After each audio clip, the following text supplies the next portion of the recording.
Let's take a look at my latest acquisition. This is a Macintosh Powerbook 180. I've never owned a 180 before, but I have owned a 140, a 170, a 160, and a 185C. Never had a 180 before. Now, I got this from a fellow collector who was liquidating his collection, and this is one that he actually completely restored and rebuilt, just as I had done with my 170 about 5 or 6 years ago. With this machine, I got about 5 batteries. All of them were junk, but they're good rebuildable cases, so I might have 1 or 2 of those totally rebuilt. Condition-wise, this is probably one of the best early PowerBooks I've ever owned. It is basically in like new condition. I mean, you'll notice this screw here. I'll tell you about that in a minute. But otherwise, the thing is like perfect. It still has the original port door, or may not be the original, but it has a port door, which is a very rare thing to have on one of these, because they always break off, and they are deliberately removed because you have to open this up to turn the thing on, which is quite inconvenient. But as you can see, it does have an external display port, and I've got the adapter for that. It has HDI 30 SCSI, a built-in modem, and of course your ADB and serial connections, audio in, audio out. It's quite a little machine. There's your Kensington security lock port, floppy drive, right there. And it has a slightly darker plastic than the 170, which is only about 1 or 2 shades lighter. One of the biggest differences between the 180 and the 170 and its other cousins and nephews is the display. This is one of the best displays I've ever seen on a laptop, aside from the modern color displays. This is a 4-bit active matrix grayscale, which displays some of the richest blacks I've ever seen, and paper white whites. My 170 has a slightly yellowed tint to it, which isn't really a defect because all of the early active matrix notebooks I've had the same, I call it a design flaw, but the same characteristic. They have a slightly yellowed appearance. This one is pure white, or as close to it as you can get back in those days. Otherwise, it shares the same chassis as the 1XX series, with a few minor differences. Like the 170 doesn't have a contrast control. It only has a brightness control. This has both brightness and contrast, which I have never seen on an active matrix display before. I never thought it was necessary, to be honest with you. But it has it. You'll also notice an elongated speaker slot. This has a built-in microphone, which I don't believe the 170 had.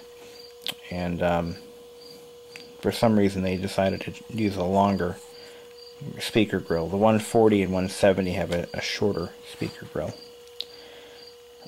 Same trackball, and a lot of the case parts are interchangeable between the 170 and the 180, and even the 140s. But for the most part, it's just a minor upgrade. I believe it sports a 33 MHz 68030 processor.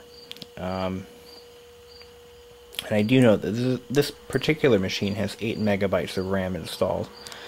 Now, that may not seem like a lot today, obviously, but in those days you could do a lot with 8 megs, especially in a portable machine. It currently has OS 7.1.1 installed. I think I might put 7.5.3 on this if I ever find a copy of it. I think I've got one on a CD somewhere, but I might put 7.5.3 on it. Hard drive size on this one, I believe, is currently, I believe it's an 80 megabyte drive. I'm not positive on that. I haven't really done much investigation to see what it really is. But like all PowerBooks, I mean, it has a few design flaws. Number one, these 180s and all the 100 series machines would suffer cracking and fracturing in the where the hinge meets the back panel here. This back piece, this front piece comes off as the front bezel, but the back piece is where they always fail. And it would develop stress fractures around the copper inserts, or brass inserts, that are molded into the plastic here, and there's one here. To correct that problem, you have to replace the entire panel to fix it properly. I actually purchased 2 of these brand new from a surplus supplier, and I fixed my 170, and I don't know where the other one went. I think I sold it. But this one actually has already been replaced, so I don't have to worry about it. Now, about that screw hole on the bottom side. Let me flip it around here. This screw hole is actually there because there was one broken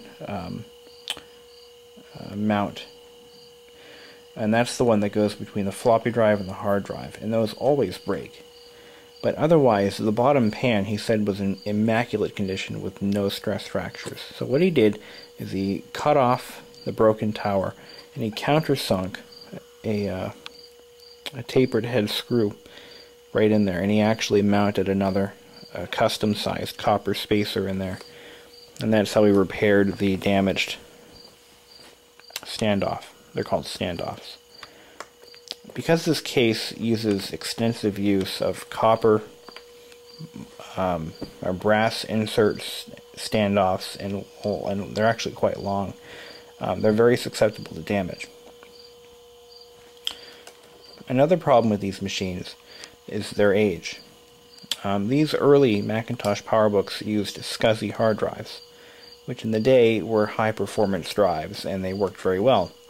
However, as these machines age, these SCSI drives become more and more difficult to find, and they do fail.